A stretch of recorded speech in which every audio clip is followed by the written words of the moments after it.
Thank you for watching the Housing Oregon YouTube channel. Please like and subscribe. Slide decks from the presenters are going to be available below. Thanks for watching. We don't really have a moderator, so I'm just going to do my best to introduce us here. I am Megan Bolton. I use she, her pronouns. I am the Assistant Director of Research for OHCS. I will be talking a little bit we'll all be talking today about preservation housing and how critical that is. We'll be going through our preservation framework, giving a little bit of an update on that and our work. We'll be talking a little bit about our Chrislyn. At the end there, we'll be talking a little bit about her team, which she is the assistant director of the portfolio section, and she'll be talking about how her team can be involved in preservation and a little bit about the portfolio stabilization funding. And Michael Parkhurst here, who is our policy and initiatives manager in the Affordable Rental Housing Division. He's the one who will be going through the meat of the presentation, most likely giving an update on our preservation work and having some discussion with you about. We really want to have some time for discussion around some questions that he has for you all. I will be kicking us off by talking a little bit, just giving a quick overview on our preservation dashboard. So as you all in this room likely know, it is critical to preserve our existing stock of affordable housing in Oregon.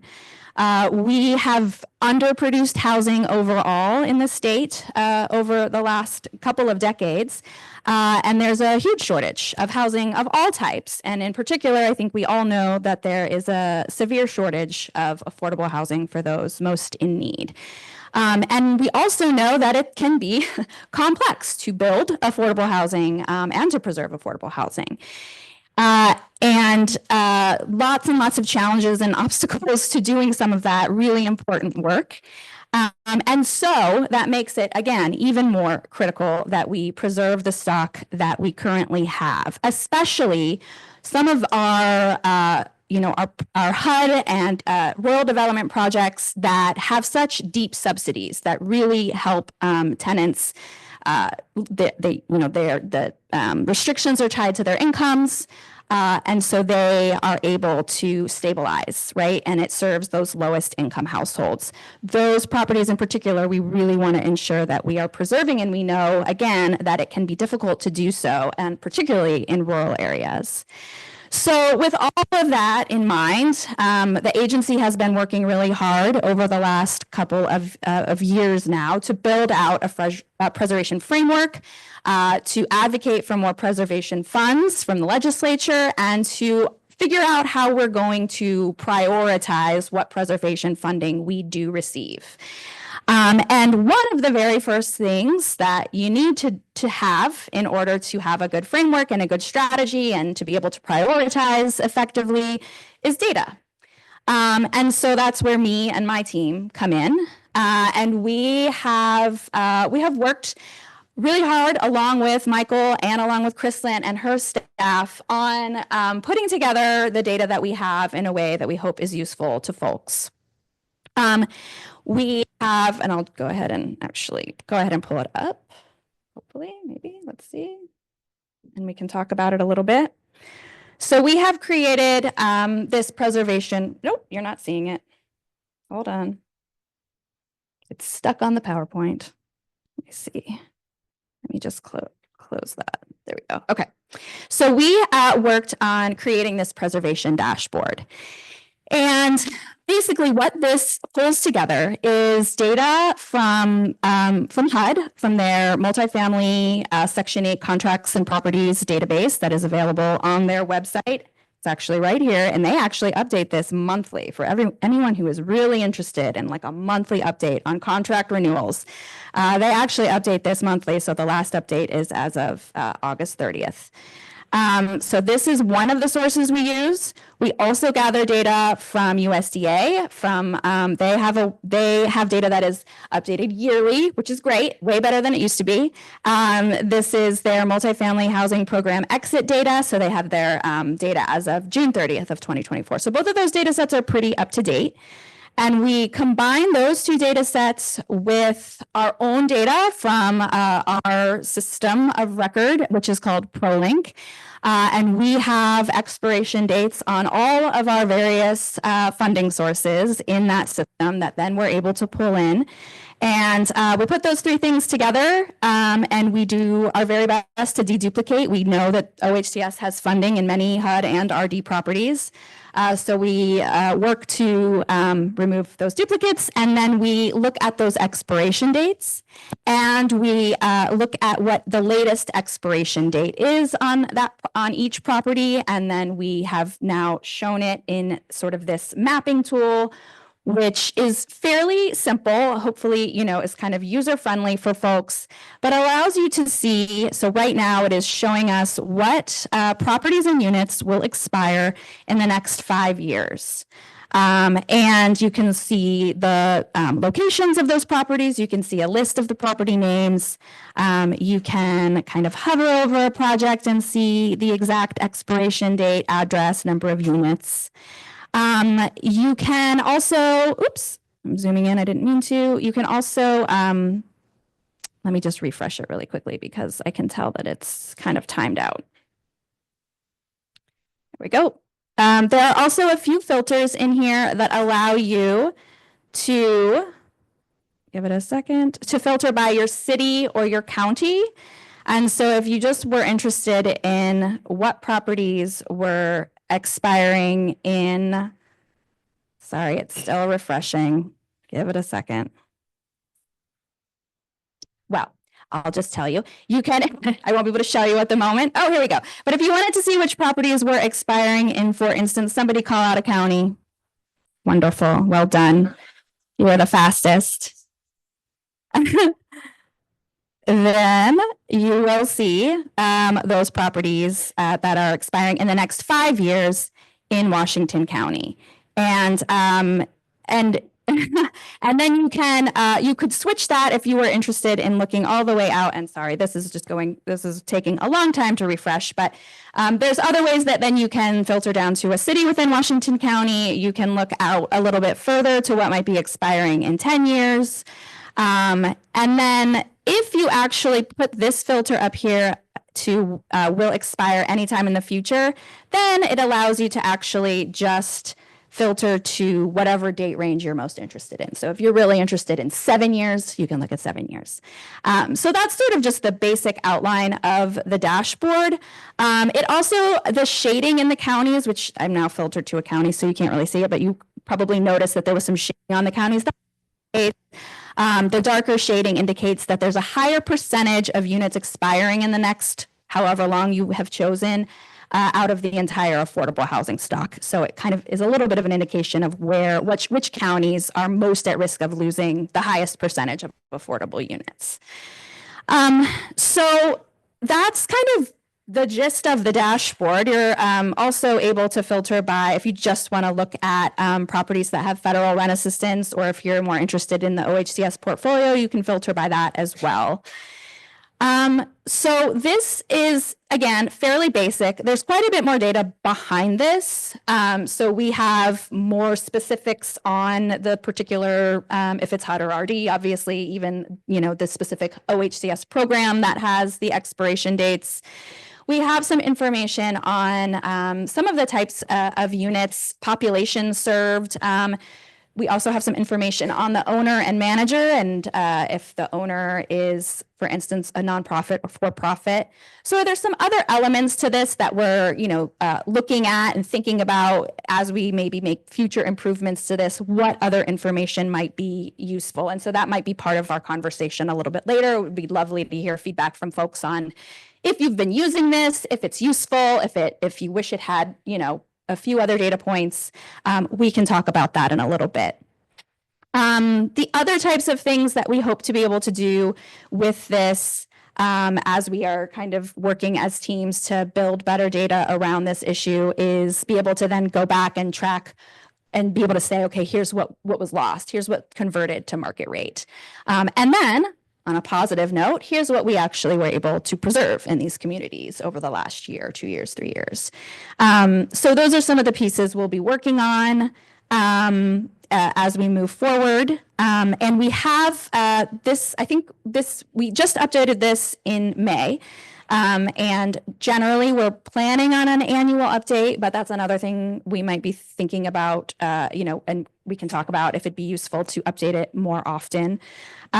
So at the moment, though, it is an annual update and it was just done in May.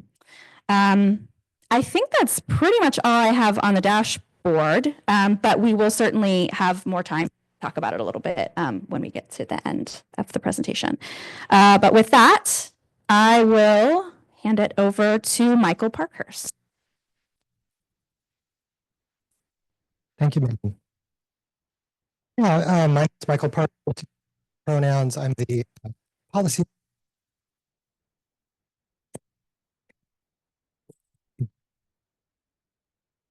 and the status of the ORCA received. And really the meat of what I came for today is to hear from you all about what we should to Megan for all the work her team's done on the dashboard. It's a fantastic tool. It's my go-to source.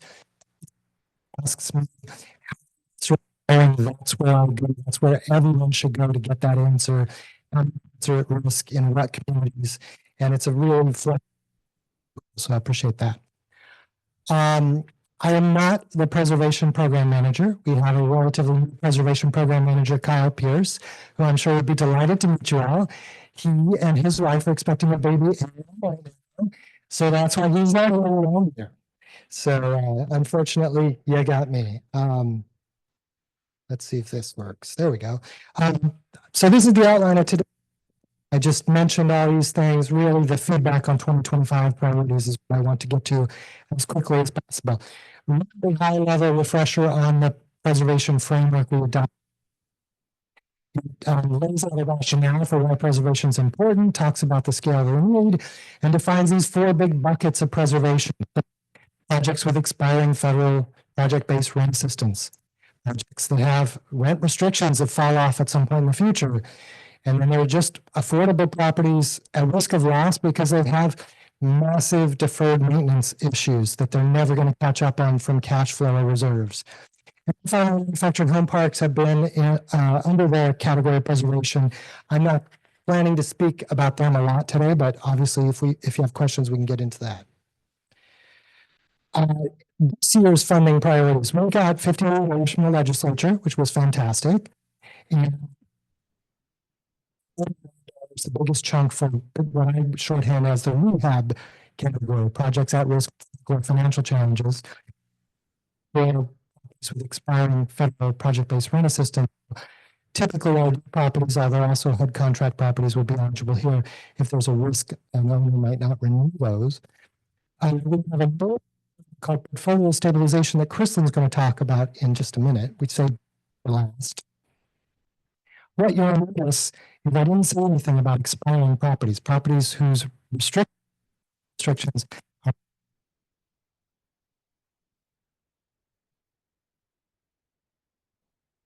the light is on. I didn't even do that on purpose. You have a I don't know. Keep going. okay. Broke it.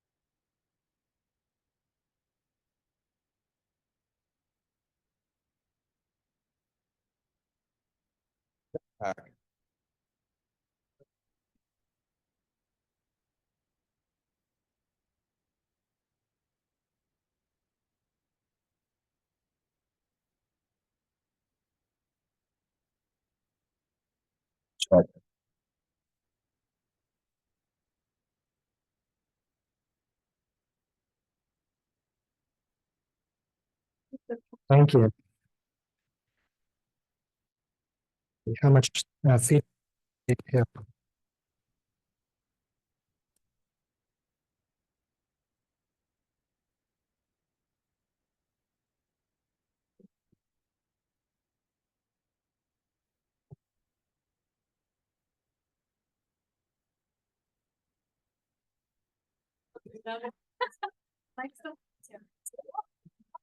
It's me. It's obviously me. Oh, okay. Huh? It's working. I thought it's working. Okay. Maybe it's direction.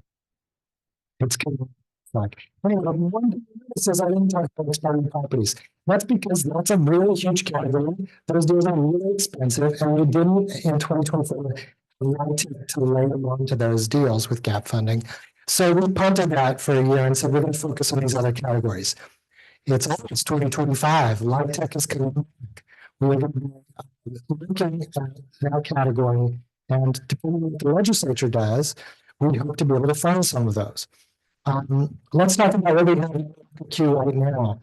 We've seen a bunch of applications. I didn't update these numbers yesterday, but I don't think it's changed much. As you'll recall, if you interact with the ORCA process, it's a multi-stage process. So there's a very basic intake stage, and then you get into a more complicated, detailed application stage and impact assessment. So these numbers include any application at any stage, and most of them are still in intake. We're still waiting for complete applications. So I would say, please get your application already. And still, we have not formally a preservation fund. We do have applications that would exhaust all the funds, and if you've been waiting for some reason, I would say wait no more. I also do get to the first session and have money left over. I want to spend every single dollar of preservation funding. So another quick update on the current ORCA, we tweaked the criteria for one of the categories. The at-risk for physical and financial was, we changed that because we saw from applications coming in, we missed the mark the way we defined the criteria. So it was, we really put a lot of weight on vulnerable tenants as a high priority and measured that with severe rent burden. And what we've discovered is that did not work the way we expected. It actually had some unintended kind of consequences that penalized projects that we didn't expect. So looking at applications that began to come in, we realized we need to change this and develop a more inclusive criteria. So we did swap out severe rent burden and put in instead very low income. We also changed the definition for elderly households to match up with the HUD definition. That's kind of a small tweak. So now we expect more projects to qualify here under the critical priority. And queue here, we're trying to develop a priority. Partners would show you, would show the legislature, how many projects are out there that really need preservation funding, and develop a prioritized list. So if you're an owner, you know, am I quite likely in the next year or so to get funding or not? Or am I likely to have to wait just a little while? Or am I not very likely to get funding from OHCS in the near future? As painful as it is to tell people that, I think it's helpful to be transparent, and that's the goal we're headed toward. So that's where these priority columns come from in this chart. The critical priorities are the ones we're going to fund first. If we have the money, we're going to fund them. When we fund all the critical ones, we're going to work our way down to the next priority. So the highlighted bits here, the other thing we changed in this criteria, so we changed the thresholds. I think many of you have projects that will end up in the critical or high priority as they come in. Again, we have to see applications before we can prioritize things and move them through the process. Other quick update, the push sellers tax credit is a brand new thing. I think we are ready to take applications. That will go through the ORCA as well. It's a pretty simple, streamlined application. It gives a seller a slight incentive to sell their property to an affordability-minded partner and get a slight tax benefit. There's a $3 million cap across the state annually for that.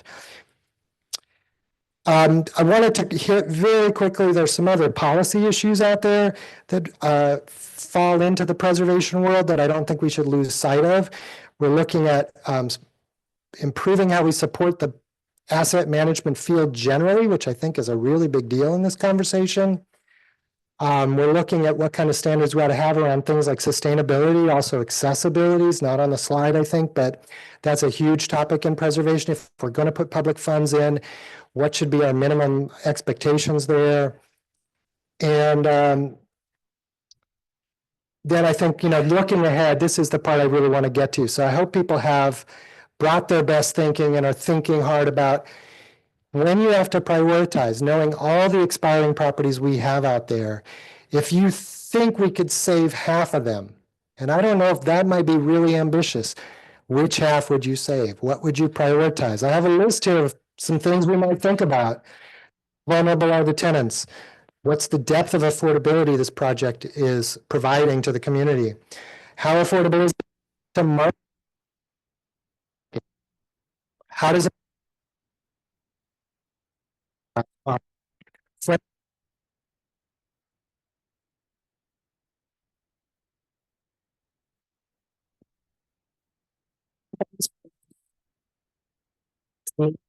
the first refusal, but there's not that now. What kind of locational considerations do you bring to the table in this category? How do you think about the real risk of loss? How likely is it this project is really going to convert to market rate? Another thing that's not on this list, we ought to think about, we align this with RAD. I like to push people in conversations like this to think, if you only could prioritize one or two of these, which one or two would you put at the top of the list? Because when you prioritize 5 or 6 things, you haven't prioritized anything and you haven't helped us very much. So think about the one or two, and let's come back to this conversation about it. That's the end of my presentation. Kristen's going to run you through a quick update on the PSP program, portfolio stabilization, and then we're just going to have Q&A.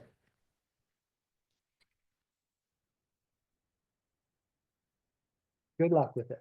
Yeah. I wanted just to, actually. Good morning, everybody. It's great to be here and see so many familiar faces.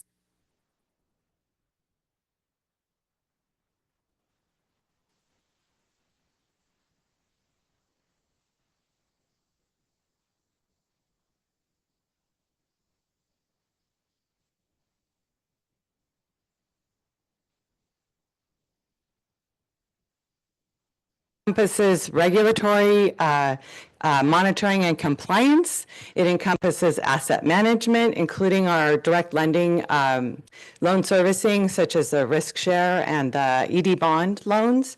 And it also includes our publicly supported housing contract preservation, also known as PUSH. So I always have to think about what PUSH stands for. And Cassie Clark, our new PUSH program manager, is here today. So please seek her out if you've got questions about that. Yes, I'm going to a lot. You've heard a lot of talk about the ORCA process. And what I want to say about ORCA is that for preservation or rehab, those are incredibly important to the asset management team. And so if you have a specific portfolio property that you're interested in applying for preservation or rehab funding for under the preservation funding sources, it will be very important that you reach out to your senior asset management analyst at OHCS. I was going to say OHSU. Where am I going? OHCS. We are assigned to the properties across the portfolio based on certain criteria. For example, most of it is property management at this time, but there are exceptions to that, and there is a potential for change as we're realigning this body of work. But a great example of that alignment is Jody Erickson here, who is responsible for the ownership by housing authorities, which is managed by a variety of things, but that ownership is a constant. So we aligned those under her. Those will remain with her. Similarly is Shireen Dennis. Some of you may have worked with Shireen on document transfers for properties that are selling or changing things about a document. She also is responsible for a large portfolio. Those are grant-only funded properties, like LIFT-only funded properties also, as well as the smaller less than 10 unit properties. Those are in her portfolio. And then we have Janelle J.R. Ray Ryan. She's also circulating here today, so maybe you'll get to bump into her. And then John Seary, who scheduled vacation, and we're still trying to figure out who approved that. So this team is responsible largely for identifying and doing their best to mitigate risks to the housing, the state's housing portfolio inventory. So the thing is that if somebody comes in for preservation dollars, to request preservation dollars for a property in their portfolio, and they don't know about it, there's a potential to delay that application because we're trying to figure out why this property is impressing the owner that it has needs, but we haven't seen anything. We see financial performance that's healthy. We see that compliance monitoring is going well. The physical condition appears based on our UPCS and now Inspire is going well. For us to be surprised by that takes everybody back. The preservation committee is trying to scratch their head to figure out exactly what's happening with this property. And then you've got an asset management analyst that's shaking their head and not sure what's happening. So that my message to you is that the last thing that we want for developers is to delay their application, right? We want the same things. So my takeaway for you is get in contact with the senior asset management analyst assigned to the property you're interested in preserving. If you don't know who that person is, hit me up. I'd be happy to hook you up, or you can email us at arh.portfolio@ohcs.oregon.gov. So I wanted to put that one slide up here, and yeah. So just ask any one of us. I'd be happy to help you out with that, or reach out to anybody that you know at OHCS. They'll put you in contact. I assure you, they don't want to answer your question. They want asset management too. If your property is in need of such funding, we want that for you too. That's just the bottom line. The other, for the first time that I am aware of, the agency has allocated specific resources available to portfolio properties for this preservation need. That's the preservation stabilization, the Portfolio Stabilization Preservation Fund, also known as PSP, because we love our acronyms. The PSP fund is limited, but it's also, as such, it's considered to be just only available as a last resort when all other things have been exhausted. When you've got a property that's either had a systemic problem that can be addressed and isolated it to correct a stabilization issue, or if there's a need to do some refinancing or recapitalization, some CapEx expense that you can isolate that would be reasonable to expect within this limited resource, it may be an ideal project for your PSP application through ORCA. The best way to know that is to what? Be in contact with your senior asset management analyst. What will likely happen is that a property improvement plan, also known as PIP, which is another lovely acronym, will be developed, which can be as simple as we have a problem, and this is what we think that problem would look like if we fixed it, and this is how we're going to fix it, aka going to apply to ORCA for funds to do the thing. There'd be performance involved in that, a little different than your standard application, because most of that work happens within the PIP, or the Property Improvement Plan. So the takeaway again is be in contact with your senior asset management analyst and let us help you get through that process. The other takeaway is get your application into ORCA. We need to know where we are with that. We're trying to make a shift. I'm going to just call it out. I'm all about that.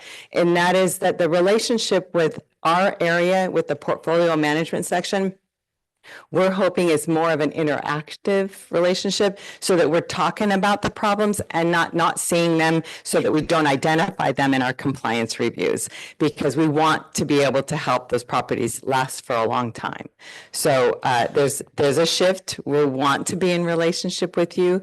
We want the feedback if things aren't going well, if this whole process is just creating a nightmare. We want to understand it. One of the limitations to make note of with regard to the Portfolio Stabilization Preservation Fund is that it does not come with a developer fee, and that is to align it with the idea that this is a last resort. I see it as a blood transfusion for a property that is having such issues that they don't see any other way to deal with it.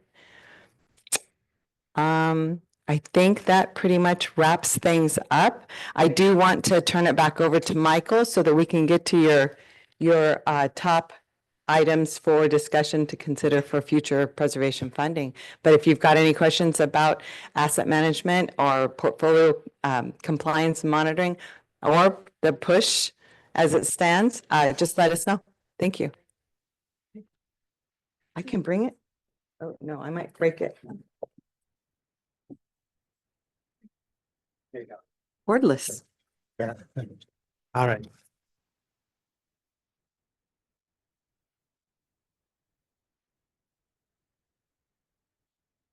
Okay, Oh. there we go. So in case you missed it,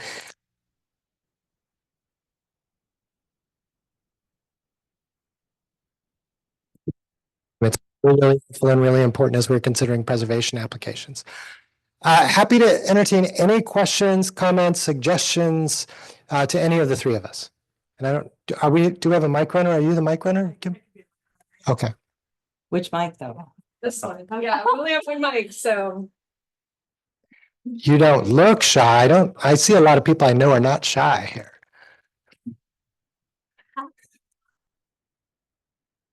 Go on. Probably heard. For Yeah, the video, yeah. hybrid folks. So to follow up on something Chrislyn said, there are actually an official team of people at OHCS who would love to talk to you. I lead the technical advisor team. We're kind of associated with the development end of projects, but there are 5 of us who are very anxious to talk with you and make the connections with senior asset managers with more information about preservation or other ORCA funding resources. So look for technical advisors. We're around all over the place. You can also reach us at technical.advisors@hcs.oregon.gov. Nice plug, Kate. Okay, any questions? I'll be your Vanna White today. Anybody? Yeah.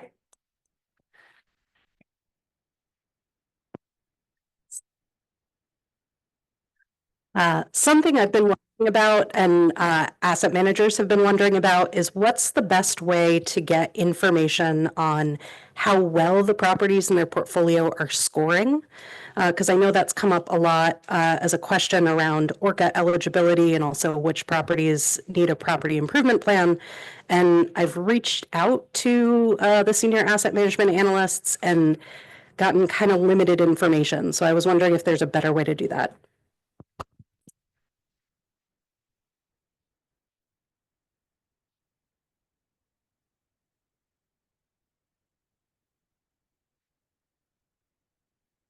Not to do anything to this thing. Liz, friends.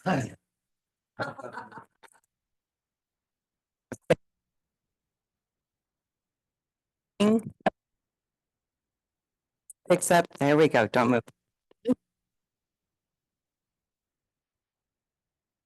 To assess.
dialogue.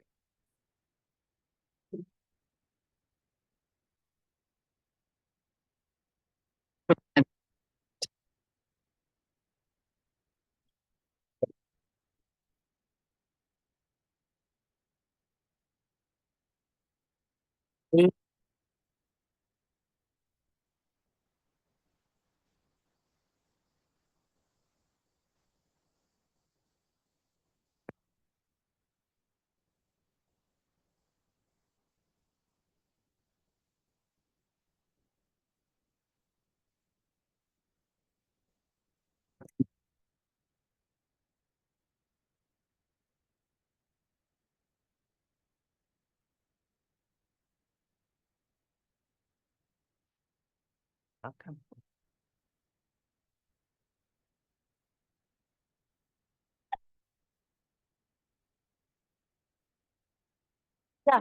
Step in. Yeah. That works. Uh, uh, Yeah, so Crystal, you specifically mentioned no developer fee with the PSP funds, which I understand the reasoning. And obviously, as a consultant, our sample size is biased, but we have had a lot of experiences already with organizations that capacity is an issue. Capacity is obviously financial, but capacity is very much staff. And so they engage a consultant to help with PIPs and rehabs and financial crises. And so generally, a development consultant fee is conflated with a developer fee. Again, with bias, concern that could be a barrier for some organizations, right? Because once you start struggling, you're not getting cash flow off your portfolio, it just kind of spirals. And so curious about the barrier, either not allowing at least a nominal developer fee for staff time served or the equivalent consultant time might create for folks getting that portfolio repaired.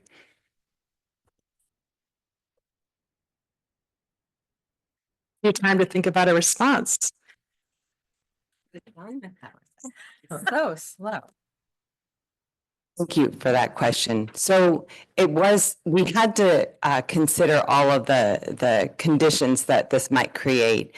And at the same time that we were evaluating this and wanting to de-incentivize anybody who might think this is an easy thing to do, that's not necessarily the properties that need it the most, perhaps, was at the same time that our programming was coming to light for capacity building opportunities.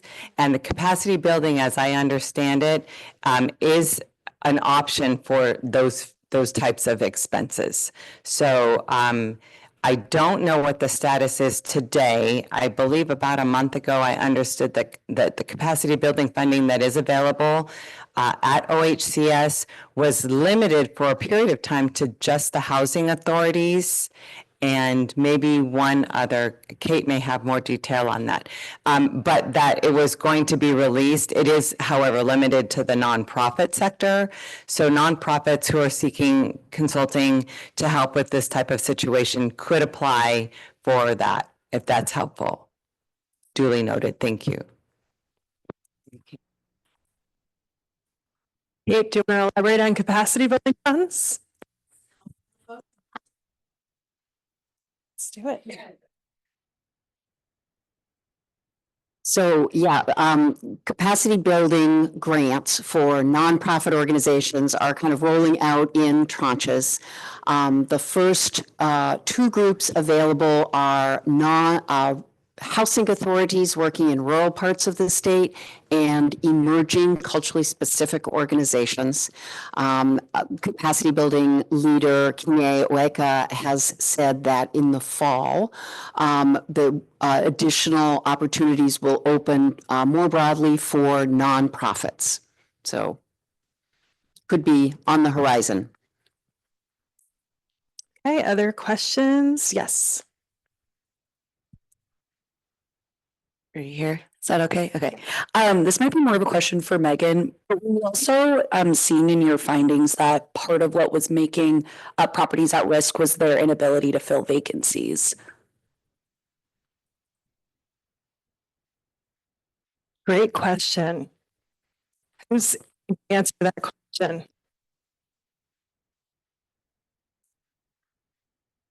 I will just quickly say that it is not a part of the risk factors or part of the data that we actually even have in OHI, which is the full data set of affordable units with all the expiration dates. I like where you're going though. Those are the kind of ideas we're looking for. Kristlyn might have more to say on kind of vacancies generally, so I'm going to pass it to her, but it's not currently in our data set or on the dash yet. I can't to the data necessarily because we don't collect that in a way that I can manage it and produce it, but we're not seeing trends with vacancies. We're seeing one-offs, and then over time, those vacancy issues are being addressed, and more often than not, they're related to a staffing issue to be able to turn the units. But we're seeing that trend tick back up, at least on a non-data pull graph. In my mind, it's ticking up. Maybe it's my positive attitude. I don't know. It feels like it's getting better.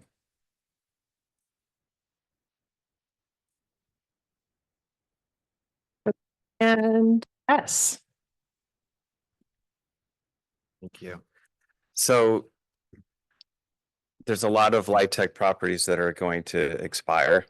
And, thinking about how to extend the LORAs either through, re-syndication of new tax credits is obviously one option, but where that's not possible or whether there's a sale going on and you're trying to motivate another social impacted investor to preserve the LIHTC property and to put another 15 or 20-year LORA on top of an expiring use property. I think about the tools available today and, like in the market, I mean, there's some groups that are offering project-based, like a slug of project-based vouchers. I'd say loans that are forgivable loans with no amortization, 0% interest.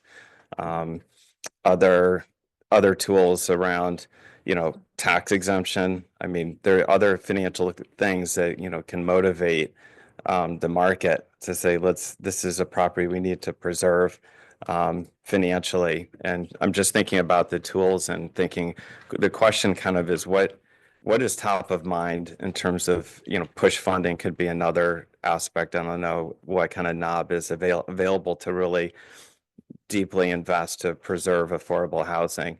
But just curious, like your thoughts about those tools and what do you think could actually be implemented in the state of Oregon?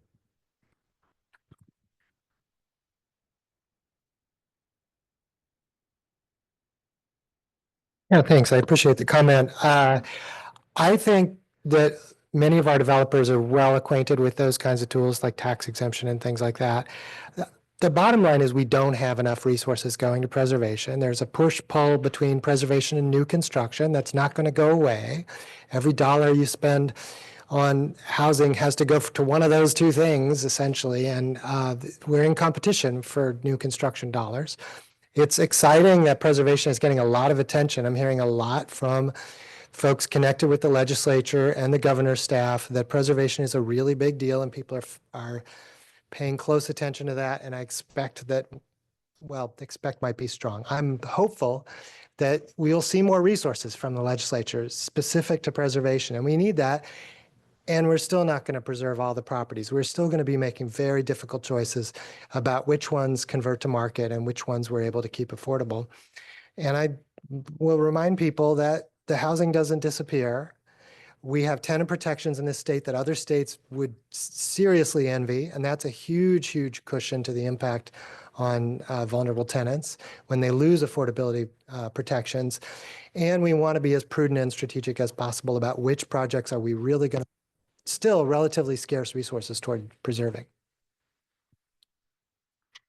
But yeah, if there are other tools out there we're not using, we should talk about that. But I think we have a pretty savvy developer community that's using all the tools they can reach right now.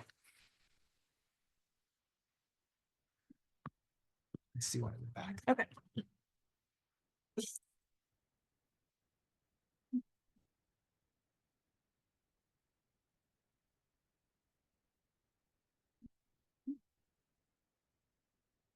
So I know, oh, it worked.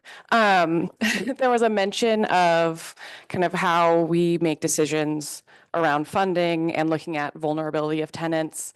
And so I guess I was wondering from OHCS's perspective, how is that determined? And then also when we are looking at the dashboard and looking at properties that we are at risk of losing in terms of affordability, are we also able to gauge kind of who is served in those buildings, particularly for projects that serve people with disabilities or people who are older adults?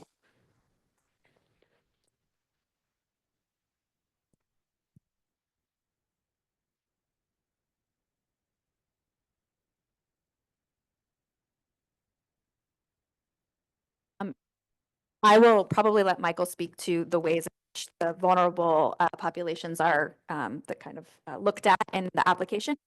Just in terms of data, we have actually been looking a lot more deeply at our tenant data for preservation properties in particular. So kind of digging in a little bit into the demographics of the tenants that are living in the properties that we've been preserving. So that is something that we're going to continue to do. So it's primarily been race and ethnicity and the and age. Disability status is a little trickier to get to in our tenant data, but something that we're going to continue to look at and work on. So yeah. I'm not sure. I'm not going to say yes quite to that. We have had a lot of issues with like missing data. So it feels like we want to get to a place where we have better and more complete data before we start to display it. But I think we've already started, even in our Housing Stability Council kind of presentations when we're showing preservation deals, at least showing sort of the demographics of the tenants. In an aggregate fashion and kind of comparing it to the demographics of the neighborhoods that the properties are based in. So we're doing some things like that already, and we'll continue to look at how we can do that in a way that is transparent, but also still maintains privacy and ensures we're showing pretty complete data. But then yeah, of course. Challenges with regard to that is that not all of our portfolio properties require that reporting. And so I've seen heads nodding because it's not part of the tenant demographic that we capture. So until such time as policy requires that that information come in on all portfolio properties, we would be just looking at those that have that as part of their funding requirement for reporting. Yeah, and I mean, to make an obvious point, the data doesn't collect itself. We have some partners who are collecting really, really good data and reporting really good data on just this kind of thing, and we hope to see more of that. I'll mention in passing, we recently hired on my team an equity and racial justice impact analyst who's going to focus on evaluating what kinds of outcomes are we seeing around equity-related policies we already have in place. I think she and I share a long-term vision of wouldn't it be awesome if we could show the housing outcomes over time among our partners and how are people doing in the properties and disaggregated by race and disability and other things like that. That's a ways down the road. That's not next year, but I think there's a lot to do in this area. And then you asked, like, how are we defining vulnerable households? We kind of cooked this up last year for this year's ORCA specific to preservation and said a vulnerable tenant is somebody who's very low income in this case and has one of the other, sort of markers of folks that we know will experience more daunting challenges in the housing market if they lose their affordable housing. So BIPOC tenants, people with disabilities, immigrants and refugees, elders, households with children under 18. That list probably could be longer even, but that's a start.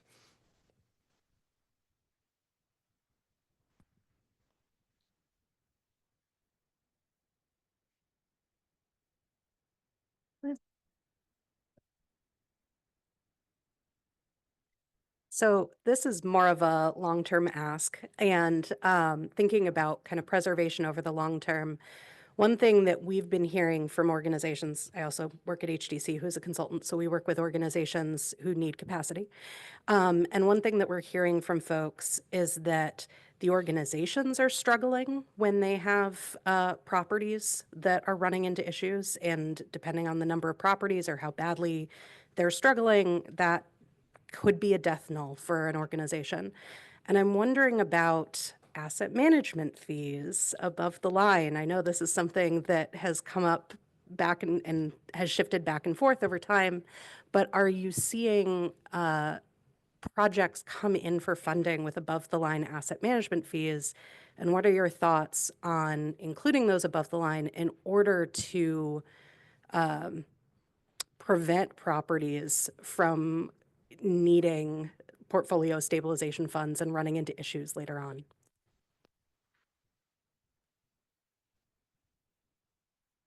Thank you for that tough question.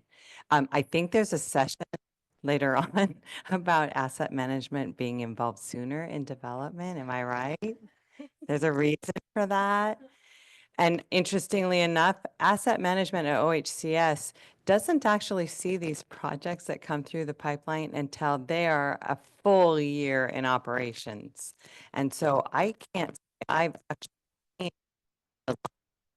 managed expense in a development. But I think this is a really great question. I have a personal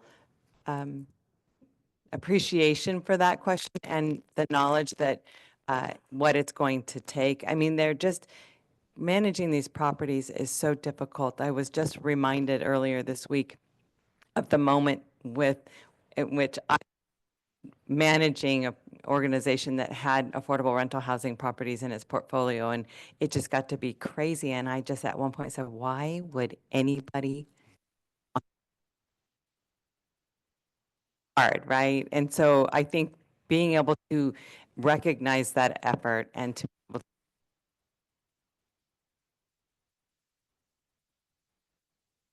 that, and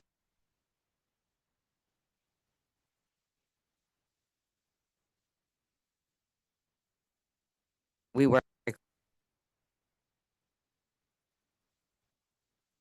I don't think it's working. I work with the throughout the development with regard to what it's going to look like when it gets area for me to that list. Thanks. Who in here works in multiple states? Because I think part of this too is thinking like toolkit and like maybe techniques or things that are happening in other states. So I think our team would be interested in hearing that as well. If there's some, thing we can glean from other states in terms. So keep that in mind. But Thanks, Kim. Does this work? Okay, great. I know you put on the slide, right, a bunch of different metrics that you might use to evaluate or prioritize preservation. And I was wondering if you can talk about what the long-term goal or vision is, right? You referenced a few minutes earlier that there's still a lot of missing data. You might not have everything collected at the property level from residents. But in theory, should we get all of this data, does that enable us as an industry, or as OHCS at least, be able to say, hey, here's 400 at-risk properties. And based on this data, it's almost like a completely predictable process to say, hey, these are the top 20 that we're going to plan to fund if the legislature gives us X. Or is it more of a human process and there's still kind of the regular, back and forth, like, hey, maybe these 20 based on the data says they're the most critical, but there's other factors that we might not be considering that could still come to play during the ORCA process going forward.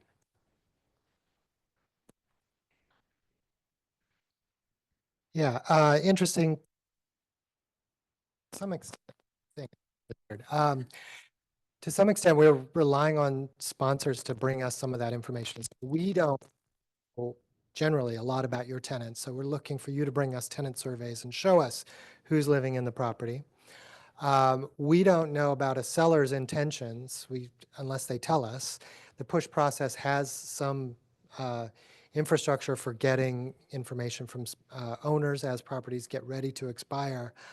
but we rely on people to bring us applications. So that's why we couldn't a priori sort of set out the list of these are the 20 properties we're going to preserve first.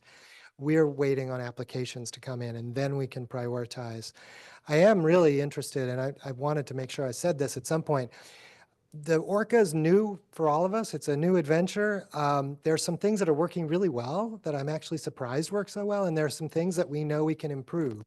So as you are experiencing frustrating moments, as you think of iteration would make it better for everybody, please write those down and send them to us, because we think that will be this. We're going to make changes to the Orca.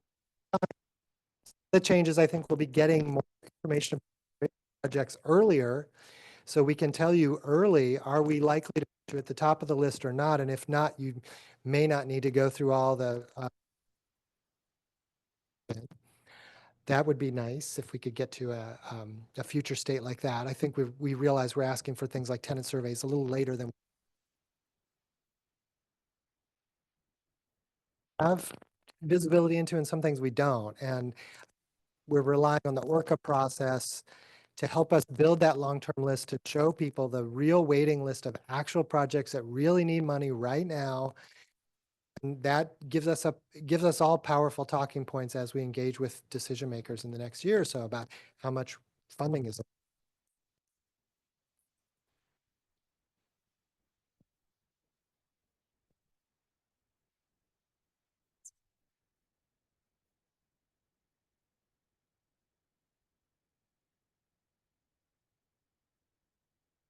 Hi, I have a quick question. I'm a little confused on the prioritization, and it looks like there's a priority for ownership over tenant vulnerability, and I'm just curious what the sort of thinking and the what you're trying to, I guess what I'm really looking at is what are you trying to accomplish with that? Because I'm thinking there might be some unintended consequences.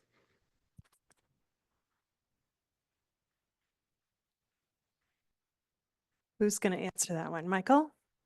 Yeah. That's for you. Are you talking about the other slide with the matrix?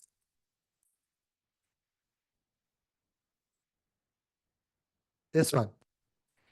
Yeah, so everything in this matrix is a priority. We set out sort of the way that this works is a critical priority property, something that would go to the top of the list. You work your way down the column. Is the owner a culturally specific organization? Is the project currently at risk? And there is a judgment call here. I mean, that also goes to Martin's question about there's not like just 5 data points that tell you is a project really at risk. At the end of the day, on some of these, there is a judgment call about how risky is it? And then what's the level of tenant vulnerability? That is a quantitative metric. One of the reasons we define the critical category this way is, I think, to be frank, like the culturally specific housing providers in Oregon have had a hard time getting to the front of the line for preservation funding. I think that's like supported by historical data.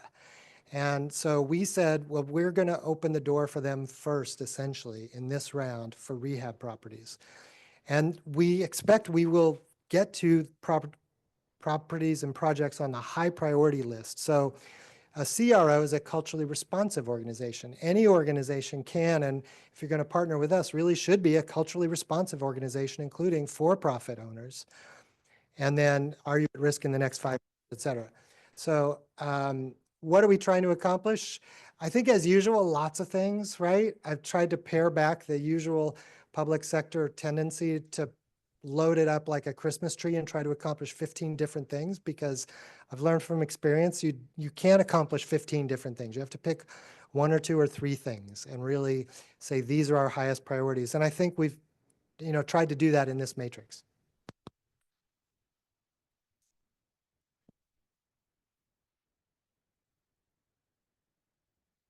Yes. Wait, was there? Okay, you were first, right? And then Bill, were you first? Okay, you can go, and then. Oh, I gotta pass it to you. Hi, I'm Ivy. I don't know if this is Housing Oregon, but if not y'all, I don't know who, but there's a lot of other funding out there for Portland Clean Energy Fund, Oregon Broadband, And those things require a lot of research. And I know, Michael, you said, development is really strong and knows a lot of things, but in my experience, there's not always time to collaborate or spreading of knowledge. So it would be really helpful if there was someone out there to research these funds and just have a blast, to let everybody know there's these other funds available for capital needs or energy upgrades or free Wi-Fi or all of these things that are also equitable. But capital needs, in my opinion, is one of the biggest things that, I'm struggling with and I'm seeing others struggle with because of the rising cost. And reserves are not the same as they used to be. 100,000 in reserves can really get you a rough, sometimes now. So that's a really high need, and that would be really helpful if there was some capacity for that. Do you have a response or just yes? Yeah, I really concerned.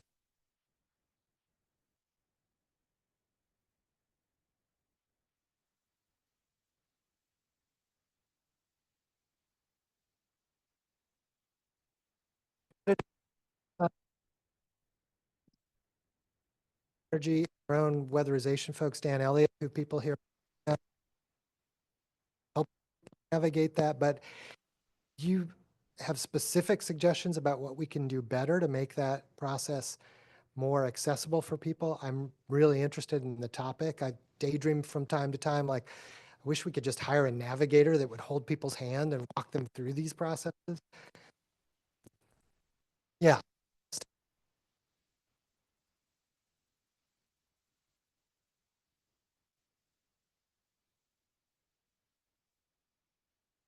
Somebody educate.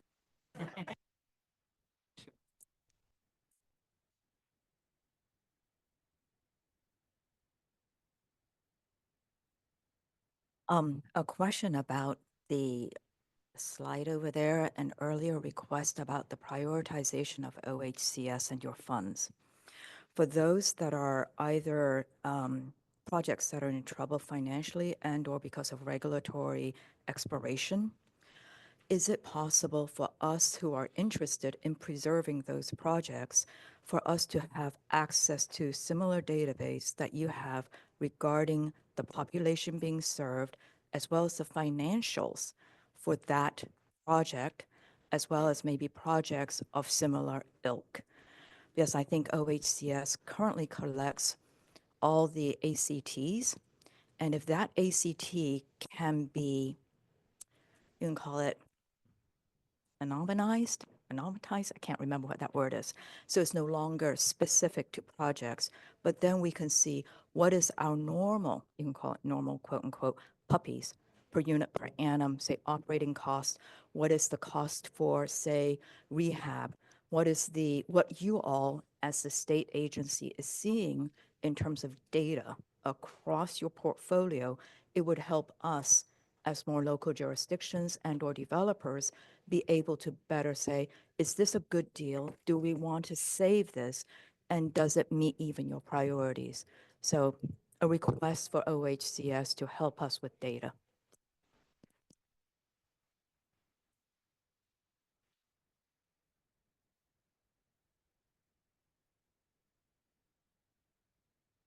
Thank you, Jill. I wholeheartedly agree. And assembling that data has been a journey over the last few years. And as I mentioned earlier, not all properties are required to submit monitoring information, including financials. So we don't have that across the portfolio, but we do have it across a large body of that portfolio: tax credits, risk share, elderly, disabled. And so we are on I want to say, our third financial cycle in our new system of record, which is called ProLink. And that data has taken us a while to get rolling. We're now getting the financial side of that in there. And then resources were allocated in developing ProLink to our development side to stand that up and get it strong, because it's the shiny and new and fun thing. And portfolio was still trying to figure out how to use the system.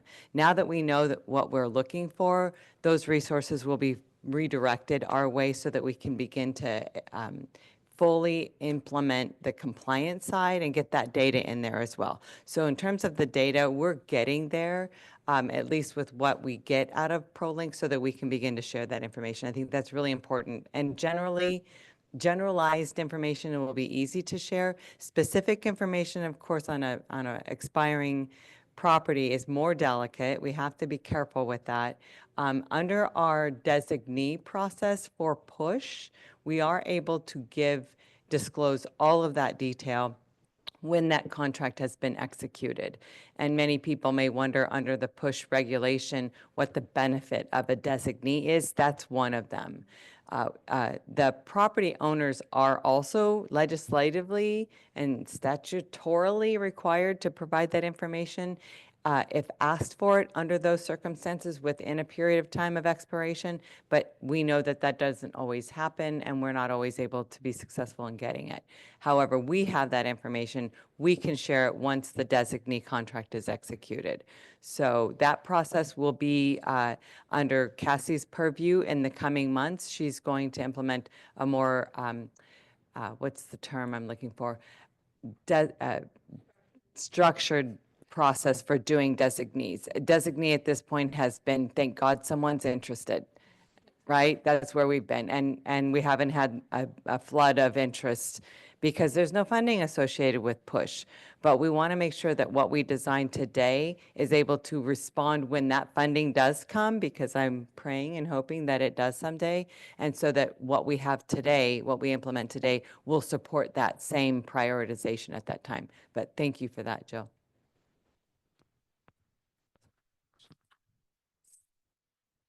Okay.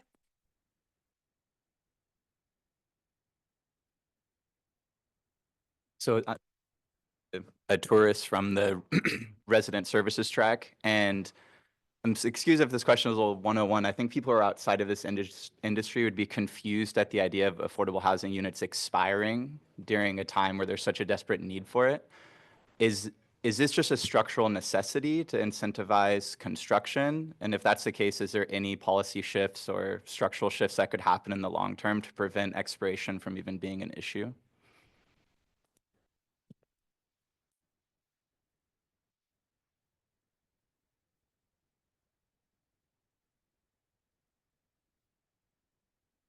Figure out too.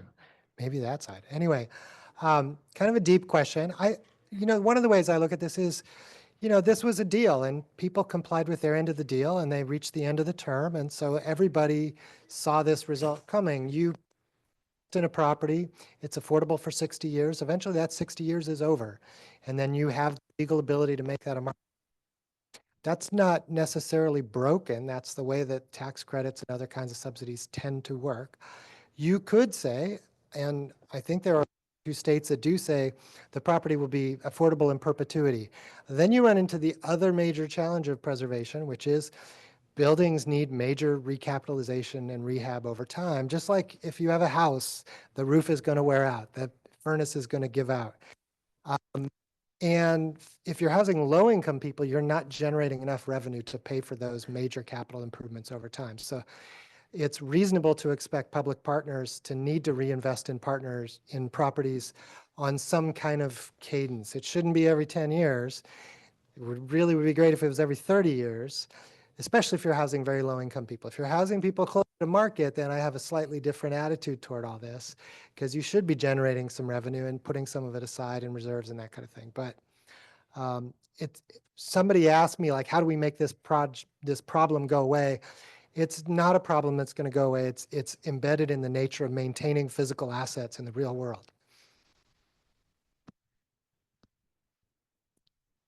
Okay. How are we doing on time? Okay. Couple more minutes. Quick question. Okay. Any in the chat or? Nope. Okay. Hi. So I realize that we have to have a reasonable way of determining affordability and identifying who we're serving. And I've looked at your charts. What I'd like to know, is there any way to make it more equitable with the AMI? Because if you look at the AMI for Tillamook versus the AMI for Columbia County, which are two of the three we serve, and Clatsop is kind of in the middle. It's outrageous, the difference. It's 34,000 for a family of 4 in Tillamook, 56,000 for a family of 4 in Columbia County, because we're in the Portland MSA, and yet it is no cheaper to live in Tillamook than it is in any of the other counties. So for rural areas across the state, it would be really, I don't know if there's a way to add that as another layer of identification of serving us. That wasn't quite as quick as I thought. All right, who's taking area median income questions? Sorry. Megan? No? Okay. No, I actually think about that a lot. The other thing you didn't mention that's very true, and I'm sure you're well aware, is it ain't cheaper to build in Tillamook. It's probably just as expensive as it is to build in Hillsborough. And the incomes are so much lower. And 60% of median in Tillamook is such a different number than in an urban market or even some of the higher rural markets. So it's a real issue, and I don't know what the short answer is to that, but it's definitely something to think about. Can I put in a quick plug for the prioritization question? If you want to dig in with this, the statewide preservation steering committee that Rob Prash used to convene, Rob has obviously ridden off into the sunset. OHCS will continue to convene that. Kyle and I are trying to schedule a meeting for October. So please, if you didn't get a doodle poll from me in the last few days, last week, let me know. We'll get you on the list to make sure that you're in the know for that, because in the next meeting, maybe the next 2 meetings, we'll be talking about this for sure. And I really do want to drill into these questions and get your best thoughts on this. I think that's it, unless we have any final questions. Thank you all. Great discussion today. Thanks for coming.